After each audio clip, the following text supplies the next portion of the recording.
8.5 million views right now. হ্যাঁ, এটা one টেকে হয়েছে। ওয়ান টেকে? ওকে, এই যে ক্যামেরাম্যান আমার সাথে ডিওপি আমার ভাই সেই নিছে। আরেকটা হয়েছিল যেখানে আমাকে নিয়ে ওয়াজ মাহফিলে বলা শুরু করছে। ওই ভিডিওতে 18 মিলিয়ন ভিউজ হয়েছে। 18 মিলিয়ন? আমার যখন ব্রেকআপ হয় বা আমার যখন ছাড়াছাড়িটা হয়, রুমের মধ্যে ফ্যানের মধ্যে দড়ি টড়ি ঝুলাইতেছি, ছুরি রাখতেছি। কি বলেন? হ্যাঁ, ওয়াশরুমে যাবো, ঘুমের ওষুধের দিকে হাতে নিয়ে তাকাই আছি যে এই এখন খাবো। যেমন একটা মেয়েকে আমি বিয়ে করতে গেছি, মেয়ের মা বলে এই ছেলে তো পুকুরে শুয়ে থাকে। আচ্ছা আমি একটু বলি, আমার মায়ের ক্যান্সার হয়েছে কিছু মাস আগে। আপনার সাথে কাফি রিসেন্টলি একটা আপনার একটা ক্যারেক্টার বিল্ড আপ করে ফেলছেন, এখন মানুষ এই থিমটাকে পচাইতেছে। ফাইনালি আমরা যেটা দেখলাম, কাফির বাড়িটা পুড়ে গেছে। আপনারা শুরু করছেন এগুলা, আপনাদের কারণে ওনার ঘরটা পুরাইছে মানুষ। You create the content, kind of adult content. আমি তো ভাই 10 মিনিট স্কুল না, আমি আপনাকে কেন শেখাবো? আমি তো স্কুল না। আপনি আমার থেকে যেটা পারেন বিনোদন নিতে পারেন, বিনোদন না নিতে পারলে অ্যাভয়েড করেন। মানে আপনার সমস্যা আপনি অনেকের মধ্যে ছড়িয়ে দিচ্ছেন। চমৎকার একটা সময় ছিল। আমার মনে হয় না যে আমি আজকের শোতে যেরকম হেসেছি, এর আগে অন্য কোনো শোতে আমি এতটা হেসেছি। আপনার সাথে কাফি রিসেন্টলি একটা, আমার কাছে মনে হচ্ছিল যে এটা প্ল্যান, লাইক শামিমকে আমি নিয়ে এসেছি এই শোতে, is a very good one. কাফিকে আনার চেষ্টা করছিলাম, এখনও চেষ্টা আছে। আপনি আসলেন, আমার কাছে মনে হচ্ছে যে আপনাদের তিনজনের ট্রায়াঙ্গেলে লাইক আপনারা নিজেরা যোগাযোগ করেছেন, করে একটা প্ল্যান সেট করছেন, করে আপনারা এই কাজটা করতেছেন। না, ব্যাপারটা তা না। কারোর সাথে কারো কথা হয় নাই। আমি যতটুকু জানি আমার সাথে এই দুজনের কারোর সাথে কথা হয়নি। আচ্ছা, আমি তো এই ধরনের কন্টেন্ট আগেও বানাইছি, মানে যেরকম কেউ একটু কোন একটা ক্যারেক্টার যেখানে খুব একটা কাজ খুব বেশি করতেছে। এখন আপনি 10টা ভিডিও ছাড়ছেন, আপলোড করছেন আজকে ধরেন আপনার পেজে, যেখানে আপনি মেয়ের হাত ধরে আছেন, একটা মেয়ের সাথে সেলফি তুলতেছেন, 10টা ভিডিও একই টাইপের। সো আপনার একটা ক্যারেক্টার বিল্ড আপ করে ফেলছেন। এখন মানুষ এই থিমটাকে পচাইতেছে। আমি করছি কি, আমি ওই থিমটাকেই আবার রিক্রিয়েট করছি। আমিও একটা মেয়ের হাত ধরতেছি, যেটাকে মক করা বলে বা যাই বলে, বা রোস্টিং ভিডিওস টাইপ হয়ে গেছে। তো এই আর কি, কিন্তু কোনো পার্সোনাল কোনো শত্রুতা আমি নাই, তার সাথে আমার কোনো সমস্যা নেই। তো আফটার এই ব্যাপারটার পরে তারই ভাই ব্রাদার বা তার আশেপাশের ভাইদের সাথে কথা হয়েছে, বলছে না থাক কাফি ভাই, এটা নিয়ে আর একটু হালকা মন খারাপ করছে হয়তো। না, ডেফিনেটলি না। আমি মনে করি কাফি অনেক ইন্টেলিজেন্ট, কাফি প্রত্যেকটা জিনিসকে ক্যাশ করছে। আমি উইথ ডিউ রেসপেক্ট আমি যেটা বলতে চাই, মনে হয় না কাফি এটা দেখবে। যদি দেখেও থাকে আমি বলবো যে যারা ওনার কন্টেন্ট তৈরি করেছে, প্রত্যেকটা ভিডিও উনি প্লে করে সেগুলোর আবার জব দেওয়ার চেষ্টা করছে, কাইন্ড অফ ক্যাশ। এবং উনি তো বলছে যে বইমেলাটা আলোচিত হচ্ছে ওনার জন্যই। হ্যাঁ, আর উনি যে পরিমাণ ভিডিওস একদিনে আপলোড করে, আমি হয়তো 10 দিনে তা করি। ওকে, তো এই আর কি। কিন্তু ফাইনালি আমরা যেটা দেখলাম, কাফির বাড়িটা পুড়ে গেছে। এটা খুবই দুঃখজনক। এবং যে কোনো কন্টেন্ট ক্রিয়েটরের যদি বাড়ি পুড়ে যায় এবং সে যদি মনে করে যে তার কন্টেন্ট ক্রিয়েশনের জায়গাটার ইফেক্টের কারণে এটা হলো, এটা খুবই দুঃখজনক এবং এটা সঠিক তদন্ত হওয়া উচিত। এবং আমি মনে করি যে কাফির পাশে আইন শৃঙ্খলা রক্ষাকারী বাহিনী যারা আছেন তাদের অবশ্যই দাঁড়ানো উচিত। আপনাকে আবার দোষ দিচ্ছে নাকি? আমাকে কিছু কমিউনিটি তো থাকেই, আপনারা শুরু করছেন এগুলা, আপনাদের কারণে ওনার ঘরটা পুরাইছে মানুষ, এই ব্লা ব্লা। আমি কি করছি? আমি কি ভিডিওতে বলছি যান সবাই কাফির বাড়ি পুরান? আমি নিজেও খুবই দুঃখজনক, মানে আমি দুঃখিত হয়েছি কেন, আমি অলরেডি তার পোস্টে কমেন্ট করছি যে যাই হোক না কেন, এই বাড়ি কেন মানুষ পুরাবে? এটা ফেসবুকের জায়গায় ফেসবুকে থাকি আমরা, এটা কেন পার্সোনালি আমরা অ্যাটাক করবো একটা মানুষকে? ট্রু, করা উচিত না। একটা সময় আপনাকে নিয়ে এক ধরনের সমালোচনা ছিল মার্কেটে যে like you create the content, kind of adult content, এবং আপনি এটাকে নিয়ে ডিফেন্ডও করেছিলেন যে আপনি অ্যাডাল্ট কন্টেন্টই বানাবেন। কি বানালেন আর কেন এই সমালোচনাটা হলো? না, আমি তো ওভাবে মানে থাকে না, ইন্টেনশনালি করি নাই যে আমি অ্যাডাল্ট কন্টেন্ট বানাবো, হয়তো হয়ে গেছে। এখন ভাই আমি ধরেন 17 সালে আমার একটা বয়স ছিল, আমি তখন এমন কিছু ভিডিওস বানাতাম যেগুলো বাচ্চারা পছন্দ করতো, বাচ্চারাই দেখতো। তো সেই বাচ্চাগুলো নিশ্চয়ই এখন বড় হয়েছে, তারা অ্যাডাল্ট হয় নাই। তা আমিও তো অ্যাডাল্ট হচ্ছি আস্তে আস্তে, তা আমারও টেস্ট চেঞ্জ হচ্ছে, আমারও বানানো, আমার মেকিং চেঞ্জ হবে। আমি তো সেই এখন 9-10 বা ওই স্কুলের বাচ্চাদের জন্য সবসময় ভিডিওস বানাতে পারবো না। এই দিক থেকে এখন এটা অনেকে অ্যাকসেপ্টেবল না অনেক আছে, যে আমার মেয়ে আপনাকে দেখে, আমার বাচ্চা ভাত খেতে খেতে আপনাকে দেখে। অনেকে বুঝে যে এই 18+ কন্টেন্ট দিলে তো তাদের সামনে এটা ছাড়তে পারি না, দেখতে পারি না, এই টাইপের একটা ইস্যু ক্রিয়েট হয়েছে। ছাড়ার দরকারটা কি? আপনি মোবাইল নিয়ে ছাড়বেন কেন? আর প্রথম কথা হচ্ছে এটা তো এখন personal media. Television kind of family media, সবাই মিলে অনেক সময় দেখে, কিন্তু এখন মানুষ মোবাইলে দেখে। মোবাইল তো পার্সোনাল মিডিয়া। হ্যাঁ, তো সেখানে আমাকে অনেকে বলে ভাই আপনাদের কি শিখলাম? আমি তো ভাই 10 মিনিট স্কুল না, আমি আপনাকে কেন শেখাবো? আমি তো স্কুল না। আপনি আমার থেকে যেটা পারেন বিনোদন নিতে পারেন, বিনোদন না নিতে পারলে অ্যাভয়েড করেন, আমি এটাই বলতে পারি। আমার থেকেও শিখতে চাই। ফেসবুকের পলিসিতে কখনো কোনো প্রবলেম হয়েছে? ফেসবুক না করলেও কিছু মানুষ করেছে আর কি। কিরকম? যারা কিনা ফেক কপিরাইট স্ট্রাইক দেয়, স্ক্যামার আছে, আইডি হ্যাক করতে চায়, এগুলো তো ফেস করে আসছে। প্রত্যেকটা কন্টেন্ট ক্রিয়েটরের কিন্তু একটা কমিটমেন্ট থাকে যে আমি এতটুকু যাব না। দিন শেষে আমাদের সবাই কোনো না কোনোভাবে কিন্তু লায়াবল আমাদের কমিউনিটির কাছে।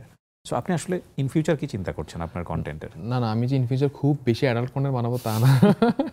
আমি স্বাভাবিকই থাকার চেষ্টা করবো, যেহেতু আমরা সামাজিক, আমাদের সোশ্যালি মানে আমরা নিতে পারি না। আমরা ইন্ডিয়া যেমন বলি পাশের দেশ, তারা অনেক extreme adult content, dank humour এগুলা হজম করতে পারে, আমরা এটা পারি না। হ্যাঁ, আমাদের খুবই ঝামেলা আছে, তো এই জন্য আমিও চাই না এগুলো করতে, আমি স্বাভাবিক থাকতে চাই। এমন কোনো কিছু হয়েছে ভিডিও নামিয়ে ফেলতে হয়েছে? হ্যাঁ, রিসেন্টলি তো হয়েছে। আমি আসলে যেটা করছি, একটা বন্ধু বিয়ে ছিল, হ্যাঁ, তো ওখানে আমি কিছু লিফলেট দিছি, যেখানে হয়তো বন্ধুকে বলতেছিলাম গতিসীমা 40 কিলো বা মানে অনেক কিছু বলছি। হ্যাঁ, এখন হয়তো বলছি বিছানা চাদর চেঞ্জ করা উচিত। হ্যাঁ, এটা মানুষ নিতেই পারলো না আর কি। মানুষ মনে করলো এটা আমি অশ্লীল হয়ে গেছে, ডাবল মিনিং হয়ে গেছে, এটাই তো। এরপরে থাক, আমি এরপরে অডিয়েন্সের কাছে বলছি আমি আসলে কারো বিয়েতে যাবো না, দরকার হলে নিজের বিয়েতে আমি ঢুকবো না। না, কিন্তু যেসব জায়গাতে যেসব জিনিস করা উচিত সেগুলো আসলে অনেক সময় আমাদের দর্শকরা খুব ভালোভাবে নিতে চান না। লুঙ্গির প্রসঙ্গে একটু আসতে চাই। লুঙ্গি এবং চশমা এটা কিভাবে হলো? খুবই র্যান্ডম আচ্ছা, ওকে না, আমার আসলে এটা আপনার সিগনেচার দাঁড়িয়ে গেছে অনেকটা, হয়তো এখনো বিল্ড আপ হচ্ছে না, কিন্তু এই লুঙ্গিটার যে কালারটা সাদা, এটা কি অলওয়েজ সাদাই থাকে? এটা সাদাই হয় আর কি, আমি সাদাই পড়তাম আগেও, আমি সাদা লুঙ্গি বাসায় পড়তাম। আচ্ছা, হ্যাঁ। আর এই চশমার ব্যাপারটা? চশমাটা তো অনেক আগে থেকে, 17 থেকেই চশমাটা মনে হইতো হয়তো একটু ফান লাগবে, একটু ফান লাভিং ব্যাপারটা ক্রিয়েট হবে হয়তো, কারণ আমি চশমাটা ছোটবেলা পড়তাম, বাচ্চারা কিনতো, তো ওই যে বাচ্চাদের জন্য বানাইতাম ভিডিওস, বাচ্চারা দেখতো, তো বাচ্চারা যখন এই চশমাটা আমার চোখে দেখবে বা মুখে দেখবে, তারা আর একটু কানেকশন ফিল করার জন্য হয়তো। ওকে, এই আর কি। সো ওই চশমা থেকে বের হতে পারেন নাই, আর মানে বের হন নাই? বের হই নাই আসলে, চাইলে তো বের হওয়াই যায়, টুকটাক ইউজ করি।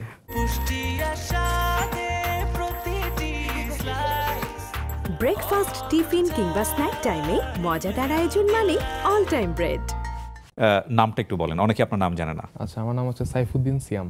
সাইফুদ্দিন সিয়াম। তাহলে পিটা কোথা থেকে আসলো? S P? এটা আসলে আরেকজনের নামের একটা প্রথম অক্ষর। এটা কি জানে দর্শকরা?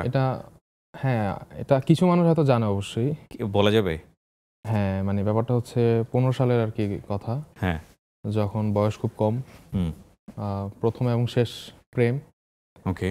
তো যাকে আমি বিনোদন দেওয়ার জন্য তার ইনবক্সে এইসব ভিডিওসগুলো আমি করতাম বা পাঠাইতাম, শুধুমাত্র তার জন্য? শুধুমাত্র, হ্যাঁ, একজন আমার অডিয়েন্স ছিল তখন। তখন বয়স কত আপনার? তখন আমি ইন্টারে আর কি। ও ফাইন। তো ও ইন্টারে পড়তো? না, ও আমার চেয়ে জুনিয়র ছিল। কোন ক্লাসে পড়তো? ও হয়তো তখন এসএসসি কমপ্লিট করছে আর কি। হয়তো, মানে কনফিউজ। না এসএসসি কমপ্লিট করছে। পরিচয় হয়েছিল কিভাবে? স্কুলেই। আপনার একই স্কুলে? একই স্কুলে, হ্যাঁ। শুনি না, ইন্টারেস্টিং গল্প। আমরা পরিচয় রিভিল করবো না নিশ্চয়ই? আচ্ছা, হ্যাঁ, অবশ্যই। না, সে মানে মনে করে আমি তাকে সেল করে খাচ্ছি, তো মানে হাউ স্টার্টেড, মানে এই প্রেমের গল্প, টিনেজ বয়সের প্রেম আমাদের সবার জীবনে কম বেশি আছে, রাইট? হ্যাঁ, অবশ্যই। কিভাবে শুরু হইলো আসলে? এটা কি ফার্স্ট লাভ? হ্যাঁ। আচ্ছা, শুরু হইল, কারণ এরপরে তো আর আমি প্রেমে পড়তে পারিনি, তো মনে হচ্ছে ওইটাই কিছু, এটাই ফার্স্ট, এটাই লাস্ট? হ্যাঁ। সিরিয়াসলি? হ্যাঁ। মানে কিভাবে হলো প্রেমটা আসলে? কিভাবে হলো মানে, একদিন স্কুল ছুটি হয়েছে, দেন দাঁড়ায় আছি, ও আমার সামনে দিয়ে গেল, ওই প্রেমে পড়ে গেলাম, ওখান থেকে শুরু। দেখেই নাথিং স্পেশাল কোনো কিছু, মানে এরকম। আচ্ছা, জাস্ট দেখছি যাচ্ছে, দেন কানেক্টেড হয়েছি ফেসবুকে, কথা হচ্ছে, ওকে, প্রেম হইলো, ছাড়াছাড়ি হইলো, এই আর কি। কতদিনের প্রেম, কতদিনের ছাড়াছাড়ি? ছাড়াছাড়ি হয়েছে প্রায় 3-4 বছর পরে, 18-19-এর দিকে। সো আপনার কেন মনে হলো যে এই জাতীয় জিনিসগুলো ওকে দিলে ও একটু হাসাহাসি? না, ব্যাপারটা হচ্ছে কি, ও রাগ করতো, রাগ করছে, তো এখন তাকে হাসানোর জন্য, তাকে একটু বিনোদন দেওয়ার জন্য আমি নিজেই কিছু একটা করে তাকে পাঠানোর চেষ্টা করতাম। ওকে। হ্যাঁ, তাকে হাসানোর চেষ্টা করতাম কোনো একটা অ্যাক্টিভিটিসের মাধ্যমে বা কিছু। তো দেন ওই আমাকে বলছে যে তুমি তো তাহলে হাসতে পারতেছো, তুমি চাইলে এটা সামাজিক মাধ্যমেও দিতে পারো, হয়তো আরো কিছু মানুষ হাসলো, বা এই টাইপের একটা ব্যাপার স্যাপার ক্রিয়েট হয়েছিল। দেন আমি প্রোফাইলে ভিডিওস ছাড়তাম, পেজও ছিল না, ইউটিউব চ্যানেলও ছিল না। ওকে। তো প্রোফাইলে ছেড়ে প্রোফাইলের ফ্রেন্ড লিস্টে যে মানুষগুলো ছিল 200-100, তারা এন্টারটেন হইতো। দেন আস্তে আস্তে এটা 17 সালে পেজ বলি বা ইউটিউব চ্যানেল বলি, এটা ওপেন করলেন? হ্যাঁ। সো আপনার নাম আর ওর নামের প্রথম অক্ষর দিয়ে? হ্যাঁ, তখন হয়তো আজকের দিনে দাঁড়িয়ে হয়তো আমি এই নামটা দিতাম না যদি চ্যানেল খুলতাম। তখন তো আসলে ওই ব্যাপারটা ছিল, ওই উৎসাহ দিছে, তো ভাবছি যে ওর কিছু একটা দেওয়া উচিত। ভালোবাসার দিক থেকে হয়তো এটাই ভাবছিলাম আমি তখন। ওকে, সো এসপি ক্রিয়েট, আপনি চাইলে পরবর্তীতে নামও চেঞ্জ করতে পারতেন। তখন এস্টাবলিশ হয়ে গেছিল তো ব্র্যান্ডটা, তো এখন আর এটা চেঞ্জ করতে ইচ্ছা করেন করেনি। হ্যাঁ, সো ওর নামটা কি বলতে চান না?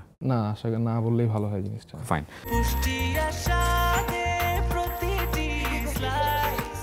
ব্রেকফাস্ট, টিফিন কিংবা স্ন্যাক টাইমে মজাদার আয়োজন মানে অল টাইম ব্রেড। আমি যদি আরেকটু এমফাসিস দেই, আপনি মাস্টার্স করার চিন্তা ভাবনা করছেন নাকি এটা শেষ?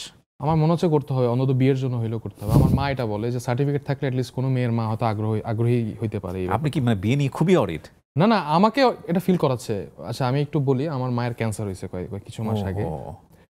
তো ক্যান্সার হওয়ার পরেই তাদের চিন্তাভাবনা আরও এটাতে বেশি চলে আসছে যে ছেলে, আমি যদি মারা যাই ছেলেকে কেমনি বিয়ে দিব, ছেলে তো পাগলামি করতেছে খুব, ছেলে যে ধরনের কাজ করে যদি বিয়ে না হয় ছেলের। হ্যাঁ, তাদের এই ধরনের ভয় ঢুকে গেছে মাথায়। না না না, এই ভয় করার কোনো কারণ নাই। আজকের শোতে আমি বলে দিচ্ছি আন্টিকে, এই ভয় করার কোনো কারণ নাই। He is really genius. আমরা ওকে অ্যাপ্রিসিয়েট করি এবং আমার মনে হয় আপনাদেরও করা উচিত।